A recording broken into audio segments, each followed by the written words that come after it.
नमस्कार, शुभ संध्या, जय हिंद, जय भारत। आप सभी का स्वागत है हिंदी साहित्य संस्थान के समृद्ध पटल पर। विलंब के लिए क्षमा प्रार्थी हूँ। नेटवर्क किसी का नहीं होता और नेटवर्क को मैं हमेशा दानव कहकर संबोधित करती हूँ, क्योंकि आज बहुत परेशानियों के बाद आपसे रूबरू होने का अवसर मिला है। तो मुझे लगता है कि आज का जो कार्यक्रम है वो बहुत ही शानदार होने वाला है। और शानदार क्यों ना हो, एक ऐसे व्यक्तित्व से किरदार जिंदगी में मिलवाने आई हूँ जो अपने आप में नायाब है। वो कहते हैं ना कि जब हम धर्म युद्ध करते हैं तो धर्म युद्ध में व्यवधान उत्पन्न करने के लिए बहुत सारे दानव, बहुत सारे दैत्य, अलग अलग राक्षसी प्रवृत्ति के लोग आते हैं और उस युद्ध को पूर्ण ना होने के लिए बहुत जतन करते हैं। आज हम भी एक धर्म युद्ध लेकर उपस्थित हुए हैं, क्योंकि किरदार जिंदगी को इतने विलंब से हमने कभी प्रस्तुत नहीं किया आपके समक्ष। और आज हम बहुत क्षमा चाहते हैं कि तकनीकी कारण की वजह से हम समय से नहीं जुड़ पाए, लेकिन एक बेहतरीन किरदार से मिलवाने का जो वादा वैभवी करती है हर बुधवार शाम 7 बजे। और आपको बता दूं कि आज 122वें पायदान पर हम हैं एक बेहतरीन शख्सियत के साथ। हमेशा हमारी कोशिश होती है कि हम शानदार व्यक्तित्व के धनी किरदार को आप सभी के समक्ष रखें। और आज जिस किरदार से मैं रूबरू कराने आई हूँ, थोड़े विलंब से, लेकिन आपको बहुत आनंद आएगा। वो विलंब फिर आप भूल जाएंगे कि इतनी देरी आखिर क्यों हुई। मैं एक ऐसे किरदार से आपको मिलवाने आई हूँ जिनका जन्म रीवा मध्य प्रदेश के एक गांव में हुआ था। उनके बारे में मैं क्या कहूँ, बहुत मेहनती, कर्मठ, कर्तव्यनिष्ठ व्यक्तित्व के धनी, समाज की सेवा करने में तत्पर रहने वाले। आपने एमए इतिहास से किया है, उसके अलावा आपने नेट एलएलबी पत्रकारिता स्नातक, शासकीय सेवाओं की तैयारी भी की है। सबसे अहम बात, जिस समाज सेवा की मैं बात कर रही हूँ, समाज सेवा के बारे में अगर मैं बात करूं तो इन्होंने 1995 से एक कोचिंग सेंटर का संचालन किया है जहां पर गरीब बच्चों को पढ़ाया जाता है। उसके अलावा इनका जो परिचय है वो है नक्सली क्षेत्र में पुलिस सेवा करना।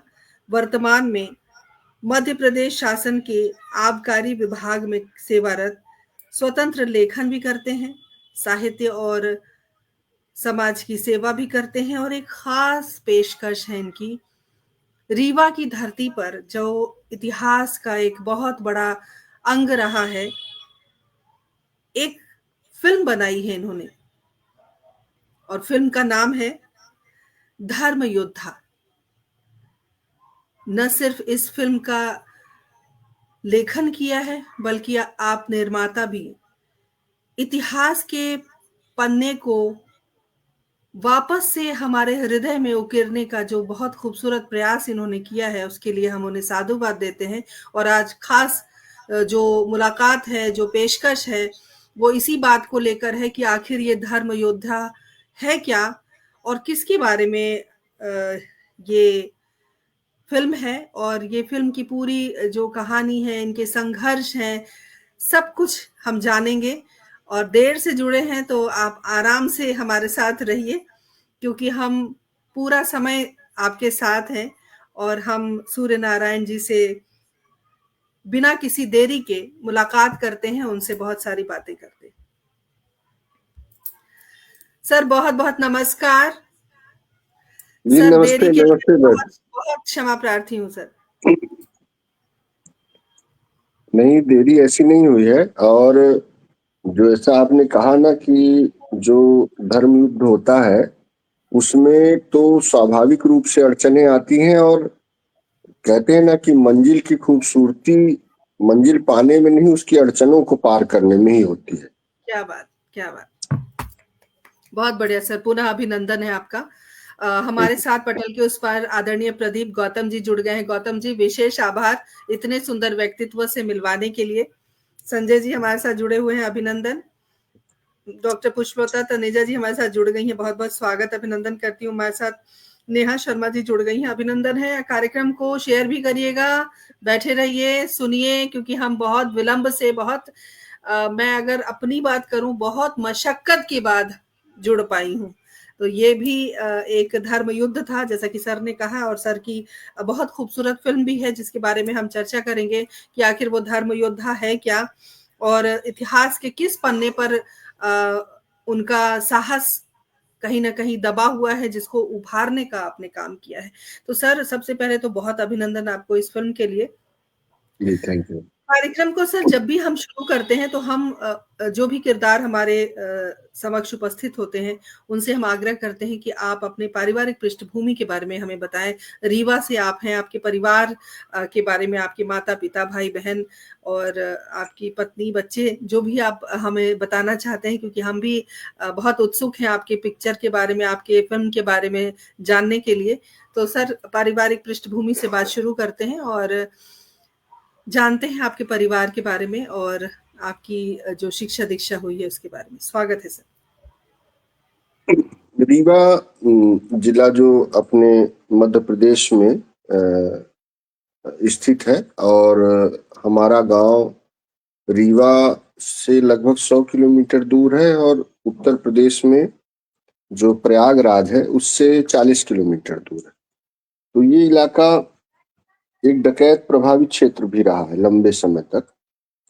तो उस इलाके में हम लोग का निवास रहा, और पिताजी हमारे शिक्षा विभाग में प्रधानाध्यापक थे, और वो अपने गांव की खेती बाड़ी और सब कुछ ऐसा देखते थे। तो उस रिमोट एरिया में भी अगर कुछ पढ़ने लिखने का सौभाग्य मिला तो उसका बड़ा कारण मेरी माँ थी, जो कि उस जमाने में, मतलब आजादी के पहले, वो नागपुर से पढ़ी लिखी थी 8वीं क्लास तक, और उन्होंने अपने इलाके में सभी महिलाओं को पढ़ाना लिखाना, गरीब लोगों के लिए काम करना। तो रीवा जैसे कि जिसको सामाजिक रूप से आप कह सकते हैं कि पुरातन पंथी समाज है, ऐसे समाज में भी वो सामान्य पंचायतों में भी 15 वर्ष तक सरपंच रहे, और समाज के लिए काम करने का जो थोड़ा बहुत पैसे, 2 पैसे आ पाया, वो उन्हीं के आशीर्वाद की ही बदौलत आ पाया। और हम लोगों ने देखा कि वहाँ का जीवन कैसे कठिन है, और फिर जब यहाँ आए तो बस एक ही बात थी कि जैसे प्रभु राम के बारे में आता है कि प्रभु राम स्वार्थ और परमार्थ को ठीक प्रकार जानते हैं। तो जो अभी संक्षिप्त से जीवन में अनुभव आया, वो यही आया कि जब हम समाज के लिए करने जाते हैं तो समाज के लिए उस करने की प्रक्रिया में अपना स्वार्थ भी सिद्ध हो जाता है, जिसे हम वास्तव में स्वार्थी कहते हैं। वो लोग स्वार्थी भी नहीं होते, क्योंकि उनका स्वार्थ की तरफ उनका आकर्षण रहता है, इसलिए वो स्वार्थ भी पूरा नहीं हो पाता। तो जैसे आप ऐसा मान लीजिए कि पाइप की 2 छोर हैं, एक तरफ शुभ लिखा है, एक तरफ लाभ लिखा है। तो अगर हम शुभ करें तो अपने आप लाभ प्राप्त होगा, उसका आउटपुट मिल ही जाएगा। लेकिन अक्सर ये होता है कि लोग लाभ के आकर्षण में लाभ की तरफ ही दौड़ते हैं, तो वहां से तो कुछ मिलना नहीं, क्योंकि शुभ का ही परिणाम लाभ है। तो ये थोड़ा सा दृष्टि जो अपने माता पिता और गांव में जो हम लोगों की पृष्ठभूमि थी, उससे ये आई। तो लगातार जो भी जिस स्तर पर बन पाया तो करते रहे, और उसका परिणाम ये रहा कि जो हम लोग वहां से आके और यहाँ पर काम किए और शासकीय सेवा में आए। बहुत लोगों को शासकीय सेवा में लाए भी, और लोगों के अंदर ये आत्मविश्वास भरा कि अपनी प्रतिभा से आप आगे आ सकते हो। क्योंकि जैसे ही हम ये मान लेते हैं कि सिफारिशें चलती हैं या बदमाशियां होती हैं, तो हम सबसे ज्यादा नुकसान मध्यम वर्ग का ही कर देते हैं, क्योंकि वहां जो टैलेंट आगे निकल सकता है वो कहीं ना कहीं पराजय बोध मान लेता है। तो ये थोड़ा सा प्रयास रहा कि आत्मविश्वास भरने का प्रयास किया जाए, तो उसके परिणाम स्वरूप ही फिर 2002 में विवाह हुआ हमारा, और श्रीमती जी हमारी लेक्चरर है इंग्लिश की, और बेटा है तो वो BHU से उसका BA हो गया है, बेटी है तो वो इंजीनियरिंग सेकेंड ईयर में है गोविंद राम सिक्सेरिया इंदौर में। ऐसा करके सभी का इस तरह से सहयोग है, और श्रीमती जी भी अपने सेक्स दायित्व के साथ साथ जो हम लोगों का RSS की एक महिला विंग होती है सेविका समिति, उसके लिए काम करती हैं। ऐसे करके है, थोड़ा सा प्रयास है, और ज्यादा कुछ तो नहीं कर पाए जीवन में भी, लेकिन हाँ ये है कि अभी ये जैसे फिल्म हुआ, फिर किसानों के लिए काम कर रहे हैं कि गाय पे आधारित खेती कैसे हो, और धर्म योद्धा का बनना भी उसमें एक पड़ाव है, इस तरह जी से। जी जी, बहुत बढ़िया सर, बहुत लोग जुड़ गए हैं और सुरेंद्र भाई साहब हमारे साथ जुड़े हैं जो पटल के मुख्य सलाहकार हैं। प्रणाम भाई साहब। इन्होंने लिखा है कि दधुआ गैंग का आतंक था रीवा अंचल में। हाँ हाँ, जी एक जी, समय था। हम लोग, जी जी जी, जी हाँ बिल्कुल सही सही बोल रहे हैं सुरेंद्र भाई साहब। और जी दरअसल ये गैंगों का कुछ जाति एंगल भी होता है, तो जी वो जिस तरह की कम्युनिटी से आते थे, तो वो उसका ज्यादातर टारगेट जो है, मतलब ब्राह्मण समुदाय के ही लोग रहते थे, और हम लोग उसी समुदाय से संबंध रखते हैं, तो निश्चित तौर से। पर जो हम लोगों के गांव के आसपास की गांवदारी थी, वो जी उसमें एक बड़ी आत्मीयता थी। वो कभी भी ये डकैत या दूसरे लोग उस फैब्रिक को, जो हमारा सामाजिक ताना बाना था, उसको तोड़ नहीं पाए। तो जी अपन लोगों के यहाँ थ्रेट जरूर था, लेकिन इस तरह से कभी वारदातें जरूर नहीं।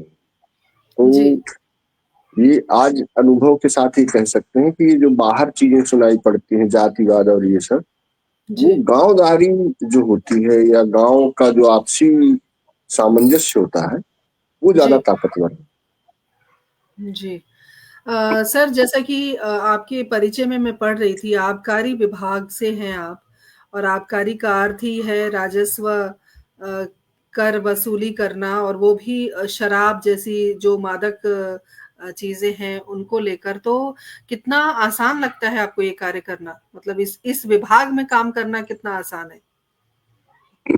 ये थोड़ा सा विभाग, एक तरह से इसका जो कार्य की प्रकृति है, वो ऐसी है कि हम लोगों को सरकार के लिए राजस्व भी वसूलना पड़ता है, और मतलब एक तरह से रेवेन्यू ऑफिसर या SDM जैसा काम भी हो जाता है, और दूसरा पुलिस का भी काम रहता है, क्योंकि उनको उस तरह से टैकल करना पड़ता है, क्योंकि उसमें अपराध भी होता है, स्मगलर भी होते हैं, माफिया भी होते हैं।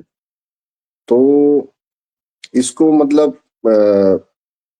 मैं तो ऐसा ही कहता हूँ कि ये काम एक परस्पर विरोधाभासी जैसा है। तो इसको आप लोग साहित्यकार लोग हैं, तो उनके बीच में अगर मैं रखना चाहूंगा, तो एक शेर के माध्यम से कहूंगा कि हर तरफ आग का सामना चाहिए, हर तरफ आग का सामना चाहिए, फिर भी लहजा तेरा फूल सा चाहिए।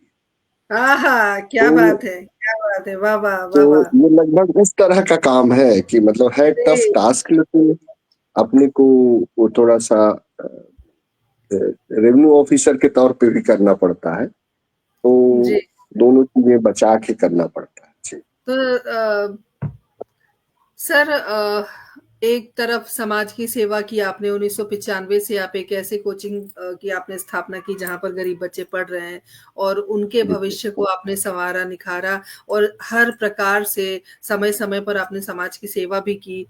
राजस्व अधिकारी के रूप में आप कार्यरत हैं।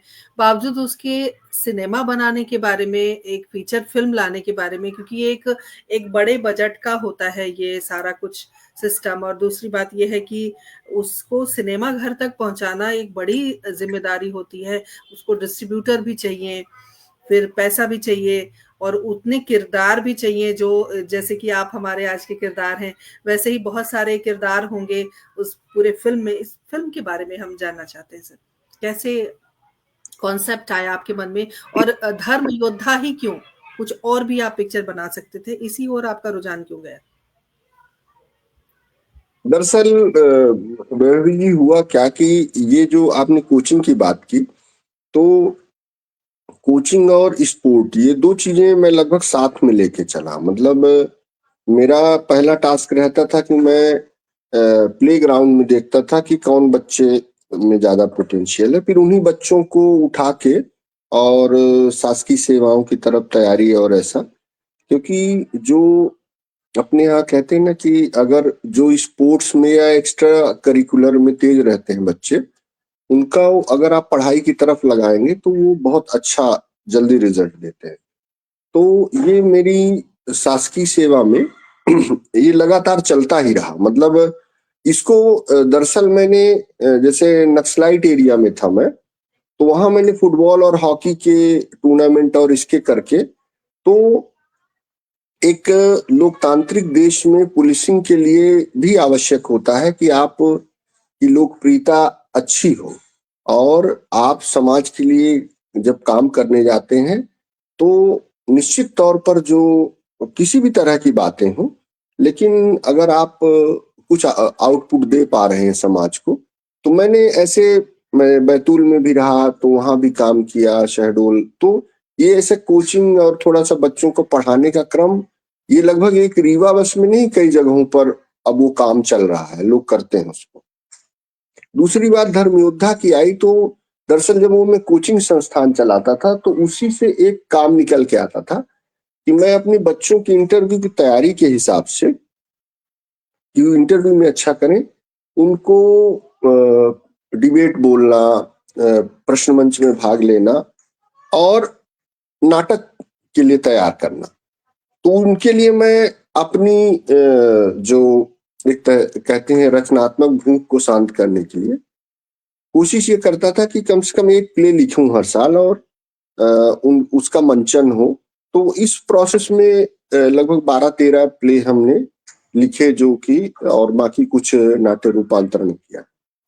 उसी क्रम में ये धर्म योद्धा लिखा हमने। धर्म योद्धा ऐसा लिखा कि इसको बीज रूप में लगभग 6-7 साल पहले हमने लिखा था, तो छोटा सा था ये।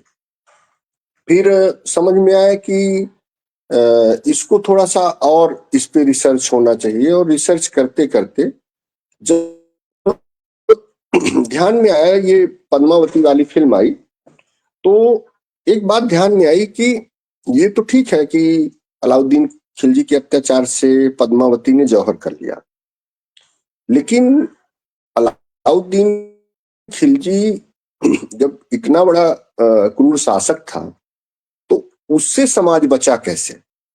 तो समाज पद्मावती के जौहर तो बहुत अच्छा है, लेकिन हमारे समाज में एक जो सद्गुण विकृत कहलाती है, या अच्छी चीज है लेकिन वो खराब अर्थ में चली जाती है, उसको कहते हैं कि जो बलिदान है उसको हमने ओवर ग्लोरीफाई कर दिया। ठीक है, आपने बलिदान किया, लेकिन उससे मार्ग उतना सशक्त मार्ग नहीं निकल के आता है। तो ये जो इतिहास में ये चैप्टर आता है देवल देवी का, तो ये देवल देवी ने अपने आप को जौहर नहीं किया।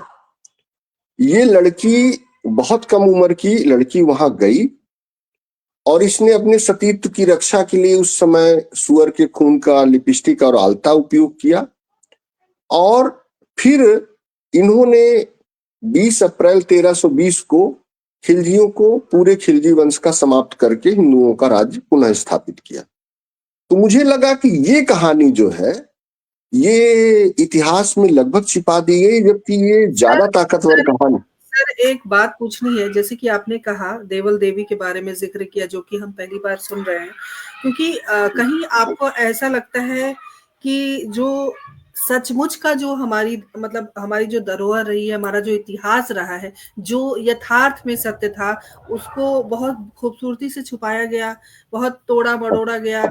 और साथ में जब आप ये कई बार क्या होता है कि कुछ लोग ऐसे होते हैं जो आगे आ जाते हैं। जैसे कि अगर हम पद्मावती का ज़िक्र करें या और भी इस तरह के किरदारों का ज़िक्र करें, तो उनका नाम हम सब जानते हैं। लेकिन उनके पीछे बहुत सारे ऐसे लोग होते हैं जिनके बारे में नहीं जानते। तो साफ शब्दों में हम कह सकते हैं कि आपने उन छुपे हुए किरदारों को उजागर करने के लिए इस फ़िल्म की योजना बनाई और जो पटकथा आपने लिखी है, वो सिर्फ़ इसलिए है कि इतिहास के जो रियल हीरो हैं उनको हम सामने लेकर आए, अगर मैं गलत नहीं हूं तो। हाँ बिल्कुल, आप ठीक कह रही हैं। फिर इसमें दूसरा एंगल निकल के आया कि उस समय किस तरह से, जिन्हें हम भंगी या वाल्मीकि या मेहतर कहते हैं, उनने किस तरह से साथ दिया और उनके सेनापति ने वो काम करते हुए और समाज की रक्षा की। फिर जैसे इतिहास में दो धाराएं आ जाती हैं। जैसे अभी ये फिल्म सेंसर बोर्ड में जब गई थी, तो जब ये डिबेट हुआ, हमारा चर्चा हुआ सेंसर बोर्ड के मेंबर से, तो उन्होंने यही कहा कि देखिए, बहुत सारा जो आप इतिहास बता रहे हैं, इसमें ये खासकर भंगी वगैरह का इतिहास, ये उतना हमने कभी पढ़ा नहीं। तो हम बोले कि देखिए, इतिहास के दो सोर्स होते हैं मुख्यतः। एक पुरातात्विक और लिखित होता है, और दूसरा जो लोक परंपराओं में और लोकगीतों में इतिहास निकल के आता है, मतलब मौखिक इतिहास होता है। अब मैंने कहा कि देखिए, जो बीएस नाइपाल ने, जो नोबल लॉरिएट है, उसने कहा है कि ये भारत में गजब चलता है कि यहाँ उन लोगों का इतिहास का सोर्स माना जाता है जिन्होंने इस समाज को लूटा। मतलब अगर आप कंपनी काल के इतिहास के कार देखेंगे तो पी रावर्ट्स आपको बड़ा इतिहासकार नजर आएगा, या सल्तनत काल में देखेंगे तो अलबरूनी या इब्न बतूता या अमीर खुसरो नजर आएंगे। ये कौन है? ये लोग आक्रांता है। तो मैंने यही कहा कि देखिए, महारानी लक्ष्मीबाई जैसी एक बड़ा किरदार, जिनके बारे में कहा जाता है कि सूर न होते तो कृष्ण को लोग न जानते, और तुलसी न होते तो राम को लोग न जानते, और सुभद्रा कुमारी चौहान न होती तो लक्ष्मीबाई को न जानते। लेकिन सुभद्रा कुमारी चौहान ने लक्ष्मीबाई को किसके मार्फत जाना? तो पहली ही लाइन आती है कि बुंदेले हर बोलों के मुंह मुंह हमने सुनी कहानी थी। लिखित में नहीं, सही मुंह से नब्ज सुनी पकड़ी थी। आप, बिल्कुल। तो मतलब लक्ष्मीबाई के इतिहास कौन गा रहे हैं? हर बोले गा रहे हैं, जो कि भीख मांग के खाते हैं।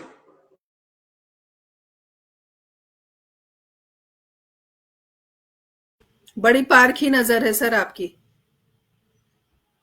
आर्थिक रूप से उतने सक्षम नहीं थे। जी। तो हमने कहा,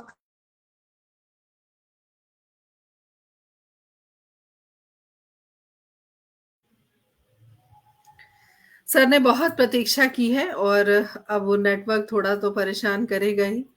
कई बार ऐसा होता है, लेकिन सर बहुत सही कह रहे हैं कि आ, कई बार इतिहास हम ज़बानी जान पाते हैं, ज़बानी लोगों के बारे में जान पाते हैं। बहुत सही और बहुत सटीक बात आज इस पटल के माध्यम से हो रही है। सर पुनः जुड़ेंगे हमारे साथ। संगीता चौहान जी, बहुत-बहुत अभिनंदन करती हूँ। विनय विक्रम सिंह जी हमारे साथ जुड़े हुए हैं, बहुत-बहुत स्वागत अभिनंदन है आपका। और सभी हमारे साथ ज़रूर जुड़े रहें। और डॉक्टर पुष्पलता तनेजा जी भी जुड़ी हुई हैं, बहुत-बहुत अभिनंदन, स्वागत है आपका। कोई अगर प्रश्न हो आपके ज़हन में तो आप इनसे पूछ सकते हैं, और सर अभी दोबारा कनेक्ट होंगे, क्योंकि हो सकता है बहुत देर से प्रतीक्षा कर रहे थे तो नेटवर्क थोड़ा चला गया है उनकी तरफ से। जुड़ेंगे हमारे साथ। देखिए, सर ने एक बहुत अच्छी बात कही, नेहा शर्मा लगातार बनी हुई हैं, अभिनंदन है। मैं सिर्फ गुजारिश यही करूंगी, आग्रह करूंगी आप सभी से कि आप सभी कार्यक्रम को शेयर करते रहिए, क्योंकि हम एक बहुत महत्वपूर्ण फिल्म के बारे में बातचीत कर रहे हैं। एक बेहतरीन किरदार को हम लेकर आए हैं अपने कार्यक्रम में। और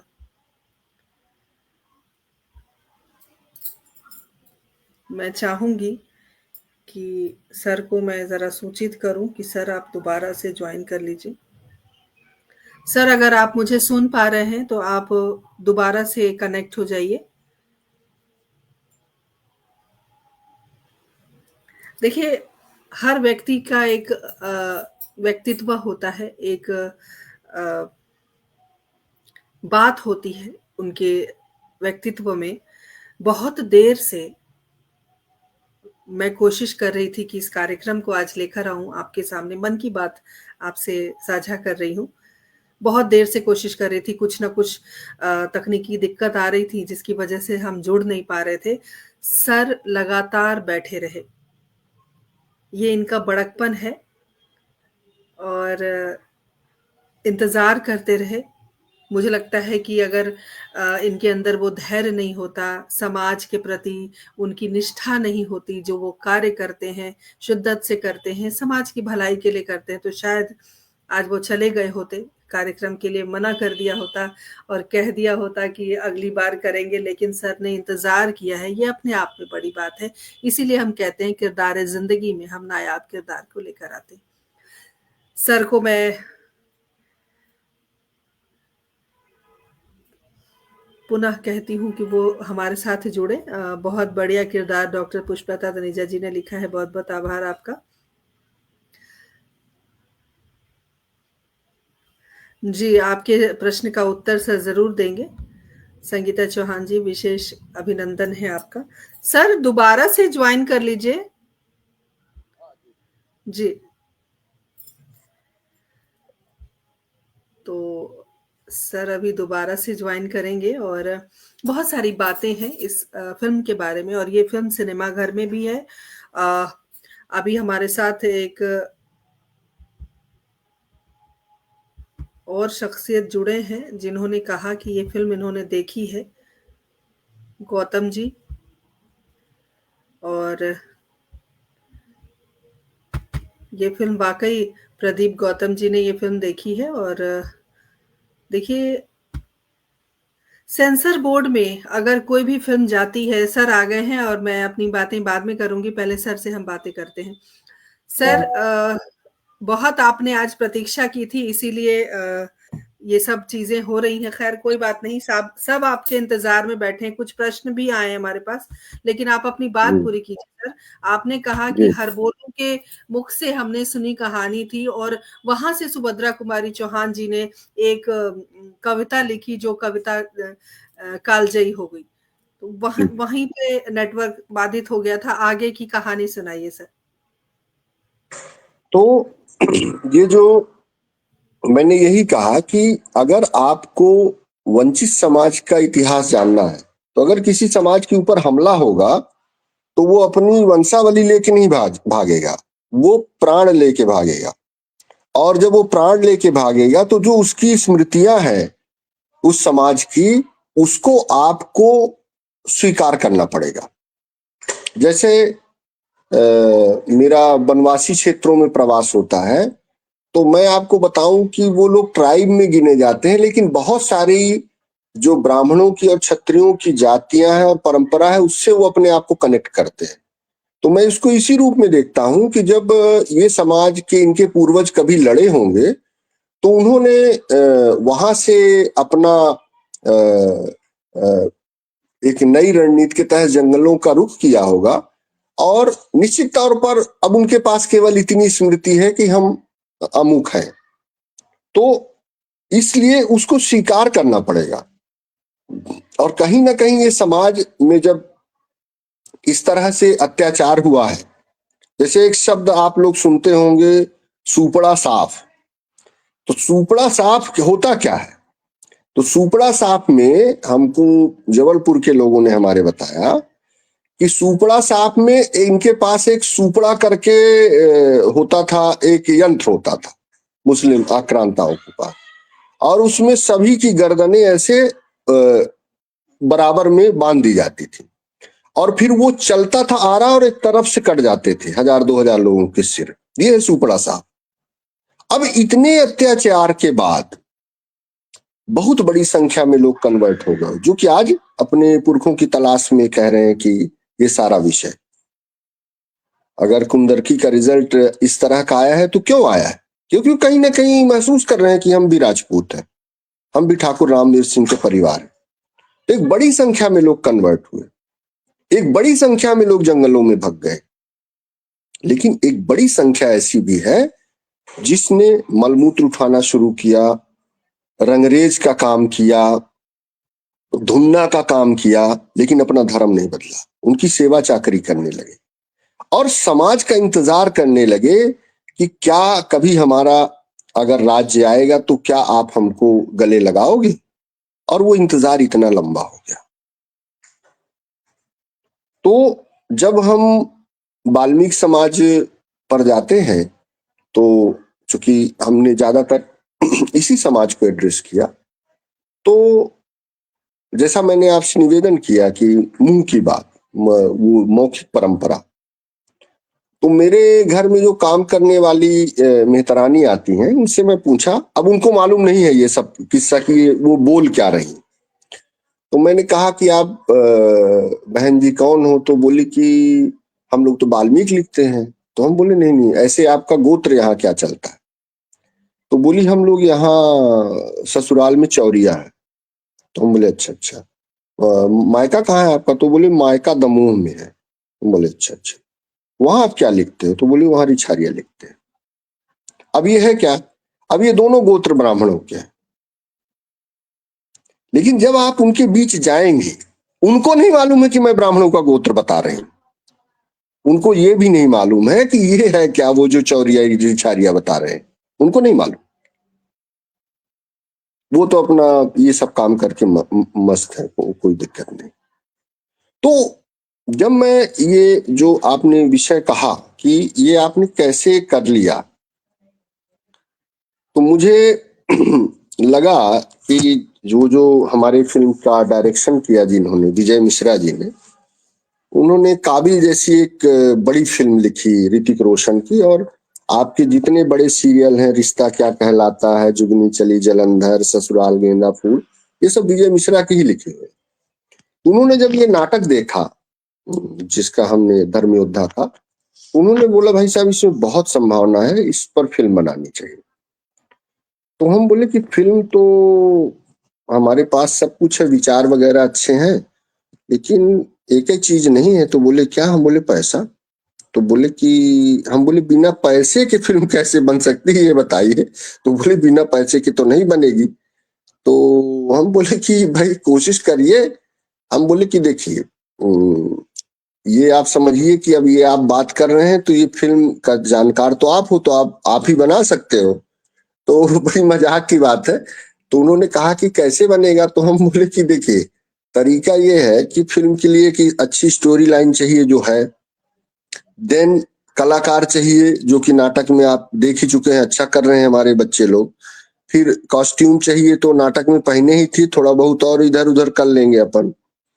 फिर चाहिए आपको लोकेशन, तो रियल लोकेशन पे शूट करेंगे, रीवा के आसपास सब कुछ है, नदी तालाब पेड़ किला सब कुछ है।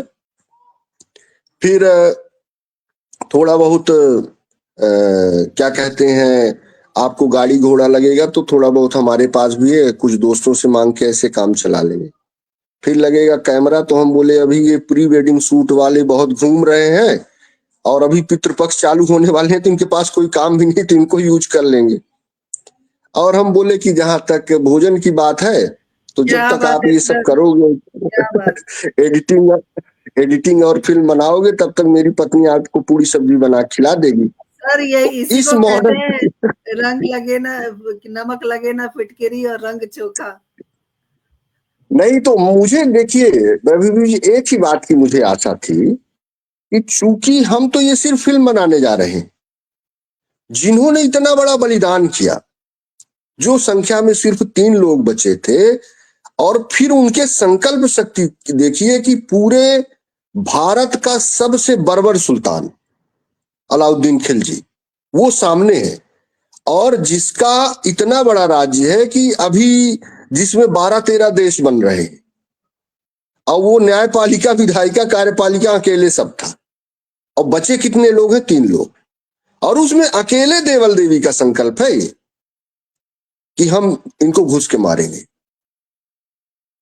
और फिर पहले सेनापति आते हैं, फिर राजकुमार भी आता है, और राजकुमार उसके लिए कितना बड़ा बलिदान करता है कि वो उसका जो लड़का होमोसेक्सुअल है, उसका होमोसेक्सुअल पार्टनर बनता है, मुसलमान बनता है, और फिर मारता है। तो मुझे लगा कि हम तो सिर्फ फिल्म बनाने की बात कर रहे हैं, और हम किस्सा किसका कहने जा रहे हैं? जिन्होंने इतना बड़ा त्याग किया। तो वो एक लाइन नहीं है, कहते हैं कि तुमने इश्क का नाम सुना है, हमने इश्क किया है। तो इन्होंने तो किया है, हम तो ये कुछ उसकी वर्णन करने जा रहे हैं। तो मुझे लगा कि उनके चरण जो है अपने माथे पर है, और अपन ये कर ले जाएंगे। तो ऐसे हुआ। बहुत बढ़िया सर, बहुत बढ़िया। और संगीता चौहान जी ने लिखा है, जुगाड़ बिल्कुल सही है, भारतीय परंपरा रही है जुगाड़ की, और जुगाड़ में जी हम जी। बहुत कुछ जुगाड़ लगा लेते हैं। विनय विक्रम सिंह जी ने लिखा है, अद्भुत संकल्प है, संकल्प शक्ति का पर्याय है यह फिल्म साधुवाद। तो ये पूरा एक जो पूरी फिल्म बनी है आपकी, वो एक इतिहास की धरोहर को न सिर्फ आपने संजोया है, बल्कि आने वाली पीढ़ी तक पहुंचाया है। ये बहुत आपको युगों युगों तक संसार याद रखेगा इस फिल्म के लिए। और ये फिल्म रिलीज हो गई है सर सिनेमा घरों में? नहीं, ये सेंसर बोर्ड में है। जो मैंने आपसे कहा कि सेंसर बोर्ड ने इसके हिस्टोरिकल फैक्ट पर और आपत्तियां की हैं, तो हम लोग वो प्रोसेस चल रही है, हम लोग उसको दूर करके, और जल्दी ही मतलब विद इन 1 मंथ हम लोग सभी थिएटरों पे आ तो जाएंगे। सर एक ऐसा है। सवाल मैं सेंसर बोर्ड के बारे में आपसे जानना चाहती हूँ, पूछना चाहती हूँ कि कई बार जी जी हमने बहुत सारे सिनेमा घरों में हम पिक्चर देखते हैं, जिसमें आजकल तो बहुत ज्यादा बर्गल पिक्चरें आ रही हैं। जी जी। तो आपको नहीं लगता कि सेंसर बोर्ड को ईमानदारी से काम करना चाहिए? जहां पर आपको ऑब्जेक्शन करना है वहां पर तो आप क्लीन चिट देते हो, और जहां पर, हम्म। या फिर आपको ऐसा लगता है कि इतिहास से अगर हम छेड़छाड़ कर रहे हैं, या उस इतिहास को बताना चाहते हैं, नई पीढ़ी तक पहुंचाना चाहते हैं, समाज तक पहुंचाना चाहते हैं, जिससे विवाद उत्पन्न हो सकता है या लोगों की दशा दिशा बदल सकती है, तो सेंसर बोर्ड उसको रोकने की कोशिश करता है। आपको क्या लगता है? देखिए, ये आज से नहीं, ये बहुत दिनों से ये संघर्ष है। दरअसल इस समाज को ये कहा जाता है ना कि जैसे अगर इतिहास का महत्व क्या है, तो इतिहास का महत्व ये है कि जैसे अगर एक व्यक्ति है, वो अपना नाम भूल जाए, उसके अपना परिवार कौन सा है ये भूल जाएगा, सब कुछ, तो क्या है? पागल है। ऐसे ही एक समाज को अगर विस्मृति के लिए प्रयास किया जाता है, और निश्चित तौर पर जब चर्चिल से ड्वाइट आइजनहावर की बात हुई कि आपको इंडिया को छोड़ के आना पड़ेगा, तो उन्होंने कहा कि इंडिया को छोड़ के आप आइए, लेकिन आप ऐसे लोगों को बैठा के आइए जो कि इंडिया को इंडिया के आधार पर सोचने न दे, भारत भारतीयता के आधार पर न बने, इंडो सेंट्रिक ना होने पाए, वो यूरो सेंट्रिक रहा है। तो ये जो सारा प्रयास है, इसीलिए ये दुर्भाग्य का विषय है कि रोमिला थापर जैसी इतिहासकार भारत में प्राचीन भारत का एक बड़ा नाम मानी जाती हैं, जिनको ना तो संस्कृत आती है, न पाली आती है, न प्राकृत आती है। इसी तरह से इरफान वही, उनको ना तो अरबी आती है, न पर्शियन पढ़नी आती है। आप कर क्या रहे हो? तो आप सिर्फ वो इतिहास जो कि इस समाज को उसके स्वाभिमान से, उसके लड़ने की क्षमता से दूर कर रहा है, वही इतिहास आप पढ़ाना चाहते हो। और निश्चित तौर पर ये जो हम लोग जैसे छोटा छोटा प्रयास कर रहे हैं, उसका परिणाम निकलेगा। क्योंकि जी बिल्कुल। हाँ, कुछ तो बात उठेगी, कुछ दूर तक नाले जाएंगे। तो ऐसा तो है नहीं कि एकदम से कोई बात उठती है तो खाली चली जाएगी। तो इसीलिए ये प्रयास किया गया है। और ये सब आप जैसे लोग, गुणी लोग, हम लोग तो मतलब हमारे हवलदार कहते थे, बोले साहब हम लोगों का 3 जन्म खराब रहा होगा तब पुलिस में हम आए। तो हम बोले कैसे? तो बोले कि पिछला खराब था इसलिए इसमें आए, अब ये तो गया ही खराब, और इसमें भी कुछ ऐसा नहीं होने वाला है कि अगला सही हो। तो ये 3 जन्म की तो 3 जन्म की खराब होने की, तो आप जैसे लोग अगर ये सारी हम लोगों की छोटी छोटी बातों को आप सुन रहे हैं, ध्यान दे रहे हैं, तो मैं तो वही कहूंगा कि तुलसी बाबा कहते हैं कि जो बालक कहते उतरी बाता, मुदित सुनते ही पीते और माता। तो हमारी ये आड़ी तिरछी और बिना किसी कंटेंट की बात को भी आप लोग इतना ध्यान से सुन रहे हैं, ये आप सबकी गुरुता और महानता है। और यही विश्वास दिलाती है कि नहीं नहीं ये कुछ काम होने वाला है, क्योंकि अब जैसे बिल्कुल लोग सर, बहुत बड़ा काम होगा। आपने जो नई पीढ़ी को सोचने के लिए एक विषय दिया है, जानने के लिए एक विषय दिया है। बहुत सारे संदेश हम तक पहुंचे हैं जिसमें सीधा संवाद है कि एक संदेश आया है कि हम नई चीजें जैसे सुपड़ा साफ हम कई बार टीवी में भी सुनते हैं, कई बार हम न्यूज एंकर के मुंह से भी सुनते हैं। तो जो वास्तविक इसका अर्थ था वो आज आपने बताया कि सुपड़ा साफ होता क्या है। तो ये एक नई चीज किरदार जिंदगी के माध्यम से पता चली है। और जैसे कि आपने कहा कि एक बहुत अद्भुत कार्य आपने किया है, एक अद्भुत कार्य हिंदी साहित्य संस्थान भी कर रहा है। आप जैसे किरदारों को ढूंढ ढूंढ कर लेकर आना, ये हमारी एक उपलब्धि है। और मैं इसके लिए अपनी पूरी टीम को साधुवाद देती हूँ। पूरी टीम सशक्त है हमारी और हमेशा हमारे साथ खड़ी रहती है। ये सब एकजुटता का नतीजा है। हमारे साथ प्रदीप गौतम जी लगातार बने हुए, नेहा शर्मा बनी हुई हैं आपको सुनने के लिए, डॉक्टर पुष्पलता तनेजा जी हैं, जावेद अब्बासी साहब आ गए हैं, नमस्ते आपको। विनय विक्रम सिंह जी आ चुके हैं और बहुत सारे उनके कुछ प्रश्न हैं, मैं उत्तर चाहूंगी कि आप जरूर दें। और हमारे साथ संजय जी बने हुए हैं, संगीता चौहान जी लगातार बनी हुई हैं, सभी का अभिनंदन है। बसंत श्रीवास्तव जी हमारे साथ मध्य प्रदेश शिवपुरी से जुड़ गए हैं, अभिनंदन है आपका। सर एक प्रश्न है विनय विक्रम सिंह जी की ओर से, उन्होंने पूछा है क्या इसमें गे शैली का, लोक शैली का प्रयोग होगा या सामान्य फिल्म शैली में क्रियान्वयन होगा? तो जो चीजें आपने, इसका जवाब मुझे लगता है दे दिया है, क्योंकि राजकुमार ने जो बहुत महत्वपूर्ण भूमिका निभाई है इस फिल्म में और आपने वो चीजें बता दी हैं। उसके अलावा भी एक प्रश्न था, वो पता नहीं, शायद स्क्रॉल करूंगी अभी तो शायद दिख जाए। सभी का स्वागत करती हूँ, सभी से एक ही गुजारिश करती हूँ कि आप सब कार्यक्रम को शेयर करते रहिए। तो सर ये फिल्म जब सिनेमा घरों में आ जाएगी तो आपको क्या उम्मीद है, क्या एक अलग जगाएगी ये फिल्म?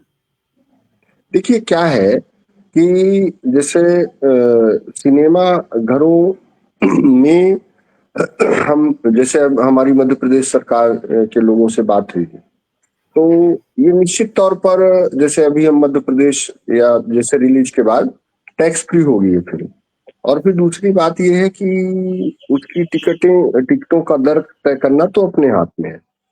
तो निश्चित तौर पर हम लोगों का जो मॉडल रहेगा वो ये रहेगा कि हम एक एक शहर में जिस तरह से जहां पर भी हमारे लोग हों, उनका एक हम इस तरह से जो हम लोग पर्चा तैयार किए हैं, तो उसमें हम लोग एक उनको आमंत्रण पत्र देंगे। और जैसे मान लीजिए कि 5,000 लोगों को हमने आमंत्रण पत्र दे दिया, अब उनके जो नाम और फोन नंबर हम पे आ गए, तो हम देख लेंगे कि लगभग इतने शो हम लोग आराम से निकाल सकते हैं। तो हमको डिस्ट्रीब्यूटर तो कोई नहीं मिलेगा, लेकिन एक एक शहर में 5-5, 10-10 शो एक हफ्ते हम लोग ऐसा चलाएंगे फिल्मों को। तो जब हम इस तरह से चलाएंगे तो वो पूरा विषय बनेगा।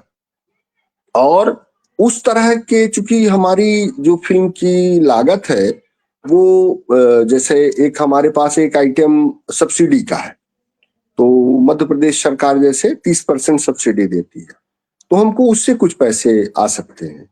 फिर इसको अगर इसका कंटेंट लोग पसंद करेंगे तो ये ओटीटी में बिक सकती है, फिर तो यूट्यूब सर में जा सर सकती एक है। सवाल मेरे ज़हन में और आ रहा है कि जिस तरह से पब्लिसिटी होती है, हम लोकप्रिय किसी चीज़ को, किसी बात को बनाने के लिए उसके बारे में चर्चा करते हैं, तो जो हमारे पास जैसे बहुत सारे न्यूज़ चैनल्स हैं, तो जी। उनके द्वारा आपके इस फ़िल्म को कोई पब्लिसिटी मिली है या वो सराह रहे हैं? क्योंकि अगर एक बार इसकी चर्चा, मुझे ऐसा लगता है कि अगर टीवी वगैरह पर किसी चैनल पर आ जाए, तो लोगों का रुझान उस ओर ज़रूर जाएगा।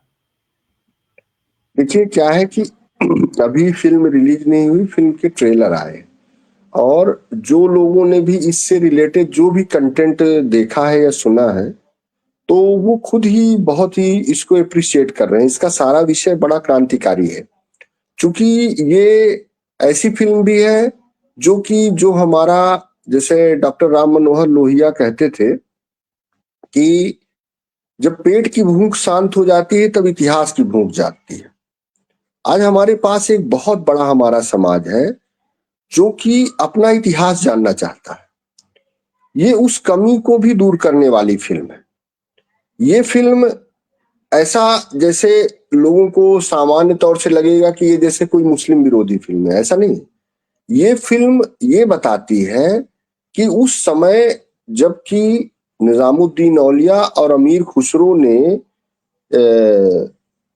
जो नसरुद्दीन खुसरो शाह का जब साथ दिया, तो वो भी विषय आया, पसमानदा और अशराफ का भी विषय। और क्यों गयासुद्दीन तुगलक जैसे लोग जो नए बने हुए मुसलमान थे, उन पे सिर्फ गद्दारी का शक होने के कारण उनके 20,000 बच्चों का कत्ल करवा देते हैं। उस समय में इतनी बड़ी बड़ी एट्रोसिटी हुई कि ये हिंदुस्तान में बने हुए जो मुसलमान है ये हमारे लिए उतने लॉयल नहीं। ये सारे इतिहास के दस्तावेज हैं। तो हमको कहीं ना कहीं अपनी जो जड़ें हैं और जो हमारा हमारे यहाँ का विमर्श है उसको समझना पड़ेगा सर कि आपके जब जो आपका हमने जिस ट्रेलर की आप बात कर रहे हैं, वो ट्रेलर थोड़ा-सा मैंने भी देखा है, और उसमें एक बात मुझे समझ में आई कि हिंदुत्व को जगाने के लिए हिंदू जैसे कि आज हम उस चीज़ की माँग कर रहे हैं कि हिंदू राष्ट्र बनना चाहिए, एक मुद्दा ये हम्म, भी है, हिंदू हम्म, राष्ट्र बनना चाहिए। तो हम तो हिंदू हमेशा से हैं, तो हिंदू देखिए राष्ट्र की माँग अगर हम कर रहे हैं, तो कहीं न कहीं चीज़ें हमारे अनुकूल नहीं है आज की परिदृश्य में। क्या लगता है आपको? देखिए हिंदू राष्ट्र इसको ना घोषित करने की जरूरत है, क्योंकि ये हिंदू राष्ट्र तो है ही। हिंदुस्तान है मतलब हिंदुओं का राष्ट्र है। अब सामान्य तौर से जो एक विश्व मानव की सोच रखता है, विश्व मानव अर्थात विश्व कल्याण की बात करने वाला जो एक समाज है, उसको वर्तमान समय में हिंदू समाज कहा जाता है। तो इसीलिए ये विश्व मानव का नाम है हिंदू। ये इसको आप कंपैरेटिवली इस तरह से नहीं कह सकते कि जैसे दूसरे लोग जिनका पहला ही कमांडेंट यही है कि भाई अपने अलावा सब बात गलत है, ऐसा नहीं है। क्योंकि मतलब जो जानकार लोग हैं, इस फिल्म में डायलॉग भी आता है कि इसमें आला रसूल पाक नबी कहते हैं कि मैं हिंद का नहीं हूं पर हिंद मुझ में। और जब उन्होंने एक नया रिलीजन खोला तो ऐसे 58 देशों को उन्होंने चिट्ठियां लिखी कि भाई हम क्या कहते हैं नया धर्म शुरू कर रहे हैं, उसको आप ज्वाइन करिए। भारत को नहीं लिखी। क्यों नहीं लिखी? क्योंकि वो जानते थे कि हमसे ज्यादा अपडेटेड वर्जन इनके पास ऑलरेडी है। और इसीलिए जब करबला में उनके नवासे घिर गए, तो जो गुजरात में जो उनकी माने साली थी, उनका क्या कहते हैं विवाह गुजरात के राजा से हुआ था। तो क्या कहते हैं हुसैन, क्या कहते हैं कि मुझे तुम यहां से निकल जाने दो, मैं हिंदुस्तान चला जाऊंगा जहां मुसलमान तो नहीं रहते पर इंसान रहते हैं। और उन्होंने जब ये उनके ऊपर ये अत्याचार हुआ उनके फैमिली में, तो जो उनकी साली साहिबा थी वो यहाँ ब्याही हुई थी गुजरात में। तो उन्होंने ये कहा, उनको सपना हुआ कि हमारे जीजा साहब जो है तो वहां घिर गए हैं, तो वो जो राजा थे उनकी उनकी यहाँ शादी, मतलब आप ये समझिए कि रिश्तेदारियां होती थी, ऐसे कोई दूर का बात नहीं है। तो उन्होंने अपने घुड़सवार भेजे और वहां जो गए वही लोग, यमन के आज शासक है, वही हुसैनी ब्राह्मण कहलाते हैं, और ये सुनील दत्त वही हुसैनी ब्राह्मण ही है। तो सियाओं से आप पूछेंगे कि क्या होता है हुसैनी ब्राह्मण, तो आपको बताएंगे कि ये वो लोग हैं जिन्होंने करबला के बाद जो बचे हुए मोहम्मद साहब के परिवार के लोग थे उनके जान बचाने वाले और उन लोगों को दंडित करने वाले जो लोग ऐसा अत्याचार किए थे। तो हिंदुस्तान का तो एक ट्रैक रिकॉर्ड ही अलग तरह का है। बिल्कुल सही कहा सर आपने। हमारे साथ रविंद्रनाथ चौबे जी जुड़ गए हैं, बहुत-बहुत स्वागत करती हूँ, अभिनंदन करती हूँ। उन्होंने खास तौर पर लिखा है कि बहुत सुंदर वार्ता चल रही है, और संजय जी ने लिखा है कि अद्भुत जानकारी मिल रही है। वाक़ई आज के किरदार बहुत ही खास हैं, क्योंकि हमको इतिहास के बारे में उन बातों को आज जानने का अवसर मिला है जो कहीं न कहीं अनभिज्ञ है, हम नहीं जान पाए और हम नहीं समझ पाए। और कई बार क्या होता है कि इतिहास को बदल दिया जाता है, छुपा दिया जाता है, और वही सारी चीज़ें हमेशा से हुई हैं। कारण चाहे जो भी हो, हमारा काम है सच्चाई परोसना। सर, कार्यक्रम में कुछ प्रश्न भी आए थे, और वो प्रश्न मैं नहीं ढूँढ पा रही हूँ। हाँ, एक प्रश्न हाँ, एक विनय सर विक्रम ने सिंह एक का। प्रश्न पूछा है कि आजकल फ़िल्म प्रमोशन के लिए विवाद पैदा करना एक बेस्ट प्रैक्टिस है। आपने कुछ ऐसा किया है अपने प्रमोशन के लिए, या कुछ अच्छी बातें जिससे थोड़ा लोगों तक, हाँ, हालाँकि एक कोशिश हमारी है इस कार्यक्रम के माध्यम से सही बात लोगों तक पहुँचाएँ, लेकिन आपने कुछ विशेष किया है इस फ़िल्म को लेकर? नहीं देखिए, जैसा मैंने कहा आपसे कि चूंकि ये सारा जो विवाद पैदा करना या सारा कुछ है, ये इसमें कहीं ना कहीं फाइनेंस भी जुड़ता है। वो चीजें तभी हो पाती हैं जब उसमें उस तरह का उतना इन्वेस्टमेंट होता है। और जो समाज सेवा करने वाले लोग होते हैं, उनके पास इतना पैसा कहाँ होता है पब्लिसिटी नहीं, के लिए? पैसा है, एक ही चीज तो नहीं है, बस पैसा बस नहीं है। वो तो अब उसके बिना ये, जिसको ऑर्गेनिक तरीके से किस तरह से फिल्म बढ़ सकती है, और बिल्कुल, वो हम लोग प्रयास कर रहे हैं। और नो डाउट, जैसे आप जैसे विक्रम सर हैं, इनके जैसे लोग अगर जो भाई साहब को मैं जानता भी हूँ, पर्सनली जानता हूँ, तो इनके जैसे लोगों के साथ बहुत बड़े रिव्यू करने वाले भी लोग, तो अगर कोई इस तरह से बंधुता भाव से इस तरह का काम में, जैसे कि आज वैभवी जी हम लोगों को मौका दे रहे हैं, हमारा ग्रुप, हमारा धर्म योद्धा समूह जो है, आप सबके लिए बड़ा शुक्रगुजार है। तो इस तरह का ही काम अगर हम लोग करेंगे तो नो डाउट हम लोगों को सफलता मिलेगी, और यही एक तरीका है अपने पास, क्योंकि बाकी जो चीजें हैं वो थोड़ा सा जानकारी में तो है, लेकिन वो क्या कहते हैं, बहुत अजीज है हमें मगर पर आया है, वो अपनी पहुंच से।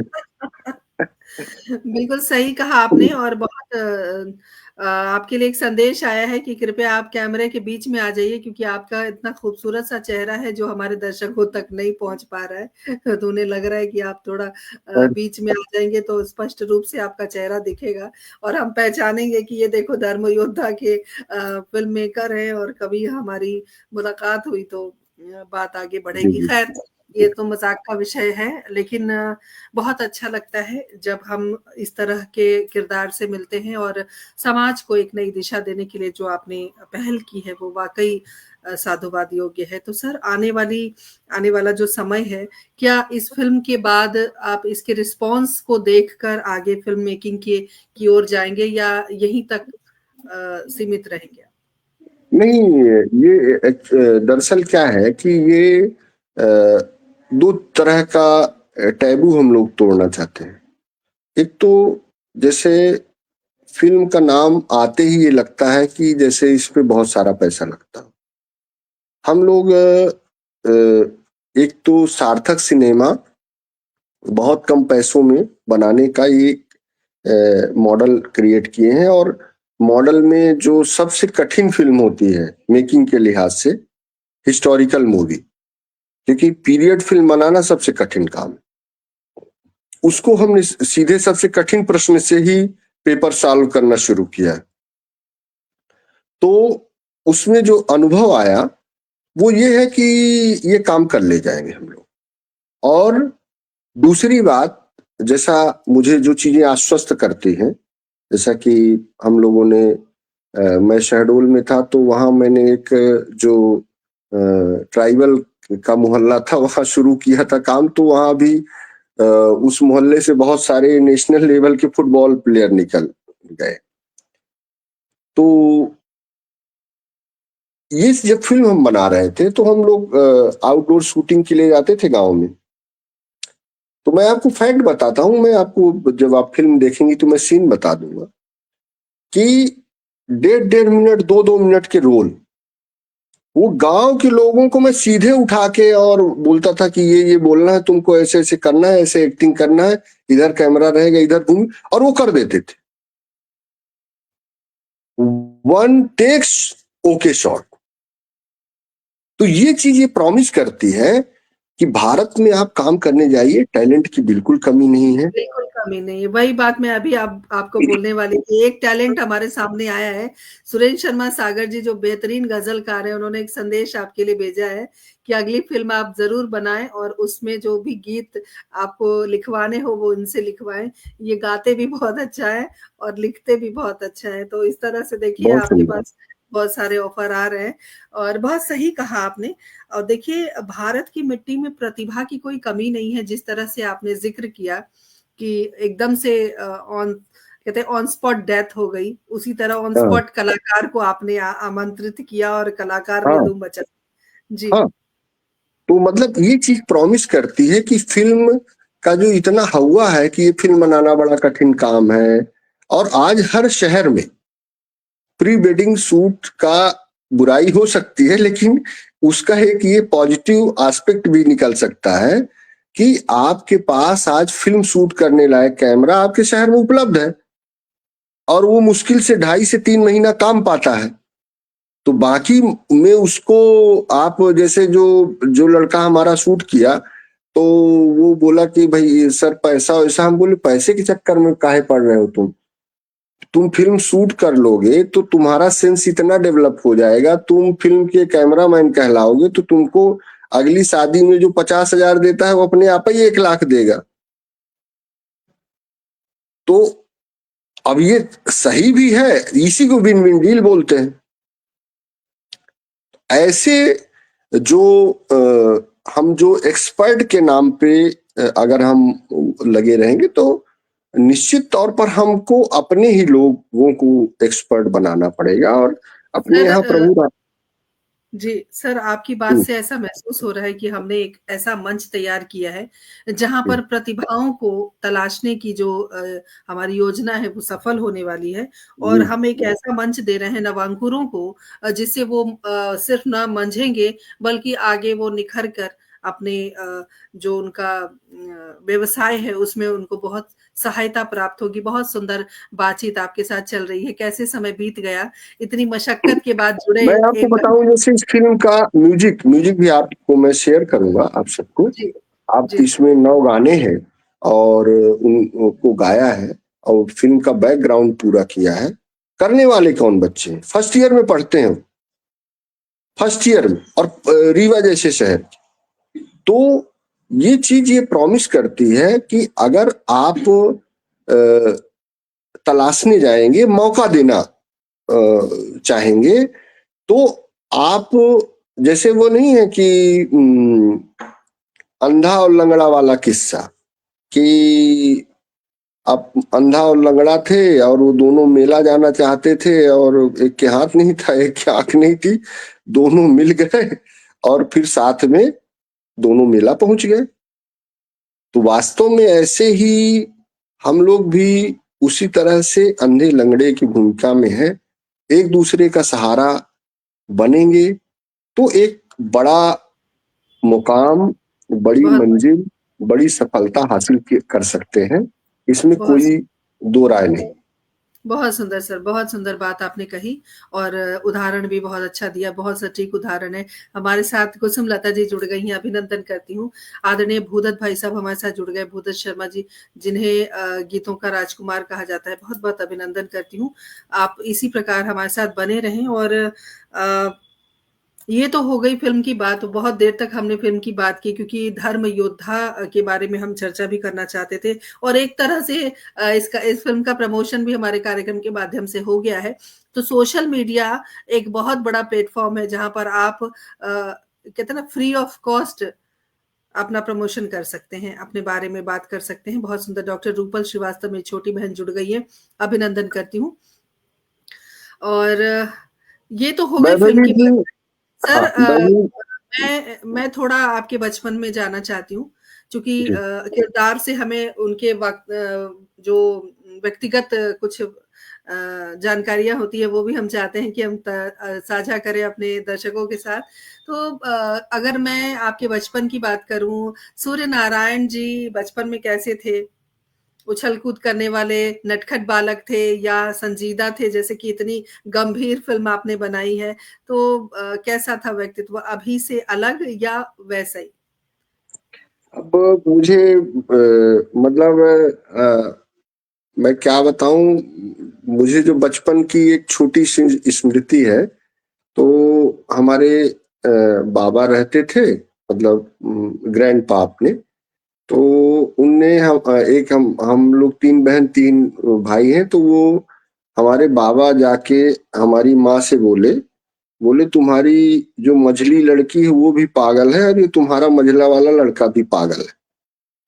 तो हम अंदर गए तो माँ ने पूछा कि बाबा ऐसा क्यों बोल रहे थे? तो अ, हम बोले कि क्या बोल रहे थे? बोल रहे थे कि पागल हो।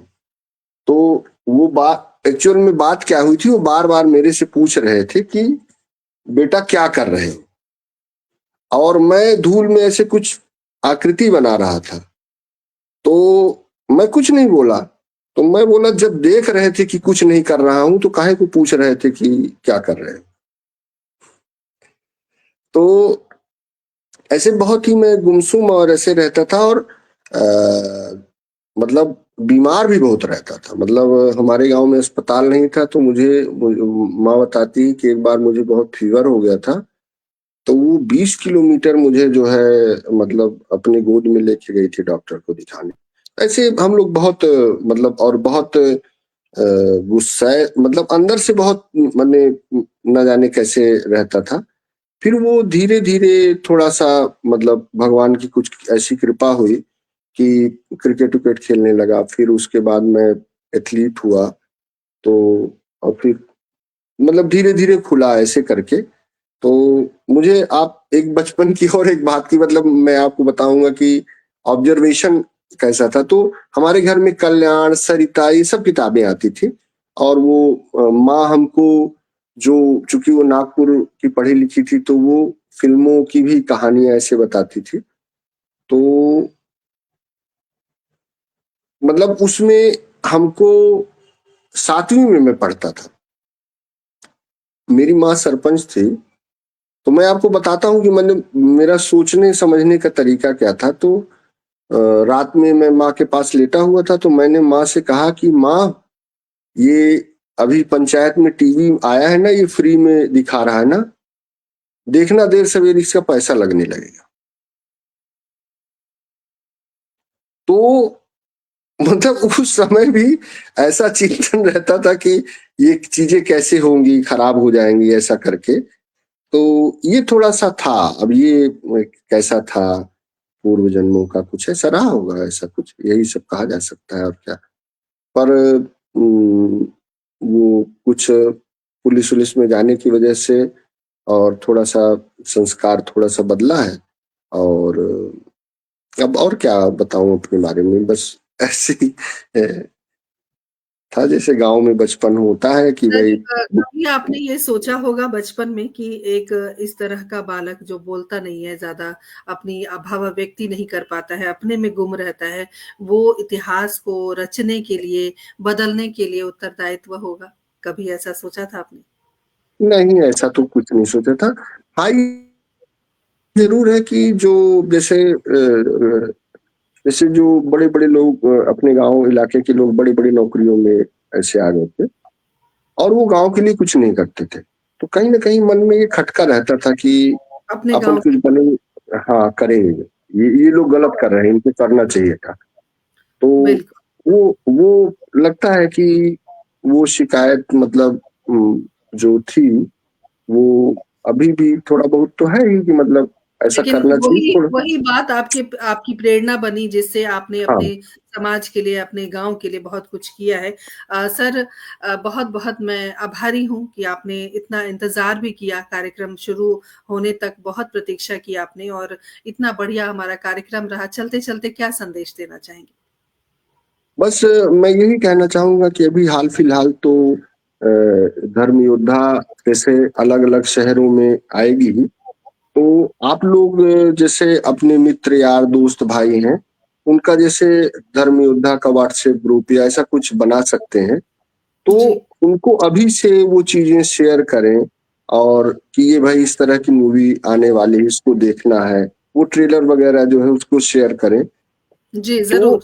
और दूसरी बात, चूंकि हम लोग इस जगह पर ये काम कर रहे हैं और विजय मिश्रा जैसे एक काबिल जो है हम लोगों के साथ समझदार व्यक्ति इस लाइन के जुड़े हुए हैं, तो आप लोग अगर कुछ स्टोरी आइडिया है कि भाई भाई साहब इस पे फिल्म बनानी चाहिए, इसको ऐसा करना चाहिए, जैसे भाई साहब ने बताया गीत का है, या विक्रम सिंह जी भाई साहब के बहुत सारे अनुभव हैं, तो वो अपना जो फोन नंबर है मतलब 94 24 91 92 93, तो उस नंबर पर आप जो है व्हाट्सएप भी है, तो जुड़ के हम लोग काम करेंगे। और जी, बिल्कुल, बिल्कुल। ये काम हम तो जल्दी शुरू करेंगे। हिंदी साहित्य संस्थान का एक गिलहरी प्रयास रहेगा आपकी फ़िल्म के लिए, और हम चाहेंगे कि ये पूरे दुनिया तक, पूरे देश तक ये बात पहुँचे, कि किस प्रकार इतिहास में और भी वीर-वीरांगनाएँ हुई हैं, जिनके बारे में हमें जानकारी नहीं है।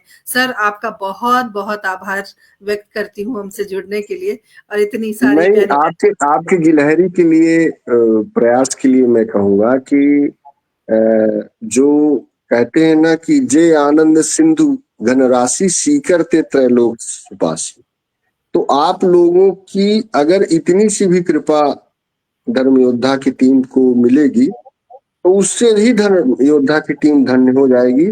और निश्चित तौर पर आप के सारे लोगों ने मुझे इतना आत्मीयता पूर्वक, मतलब वो माध्यम बाधा नहीं बन पा रहा है, बाधक नहीं साधक बन रहा है, मैं सबको महसूस कर रहा हूँ उस एनर्जी को।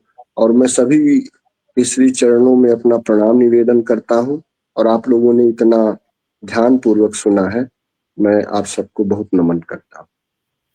बहुत-बहुत आपको शुभकामनाएँ इस फ़िल्म के लिए। कालजयी ये फ़िल्म बने और सबके ज़हन तक हमेशा रहे, और जिस पीढ़ी को जागृति देने के लिए इस फ़िल्म की जो परिपाटी लिखी गई है, हम चाहते हैं कि वो दूर तक पहुँचे और सबके ज़हन तक ये बात पहुँचे, और इतिहास को जहाँ पर हम नहीं जान पाते हैं, उनको हम जानें। और रविंद्र नाथ चौबे जी ने व्हाट्सएप पर ट्रायल पोस्टर भेजने के लिए कहा है, तो आदरणीय मैं आपसे आग्रह करती हूँ कि हिंदी साहित्य संस्थान के पटल पर आप अपना नंबर शेयर कर दीजिए, हम आपको भेज देंगे। और सर, पुनः आपका अभिनंदन करती हूँ, बहुत बहुत शुभकामनाएं प्रेषित करती हूँ पूरी टीम की ओर से। और हम एक व्हाट्सएप ग्रुप जरूर बनाएंगे जिसमें इस फिल्म का प्रचार हो सके। हिंदी साहित्य संस्थान की ओर से एक छोटा सा प्रयास हम करेंगे। हमसे जुड़ने के लिए आपका बहुत बहुत आभार। बहुत बहुत धन्यवाद, सभी को प्रणाम। आप सभी का बहुत आभार। बहुत विलंब से कार्यक्रम शुरू हुआ, लेकिन चार चांद आप सबकी उपस्थिति ने इस कार्यक्रम को लगाया है। और अगली बार नए किरदार के साथ तो धर्म योद्धा हम सब देखेंगे, जरूर देखेंगे। और हम सोशल मीडिया के माध्यम से उसका प्रचार भी करेंगे, इसी संकल्प के साथ अगली बार नए किरदार के साथ। नमस्कार, जय हिंद, जय भारत, शुभ रात्रि।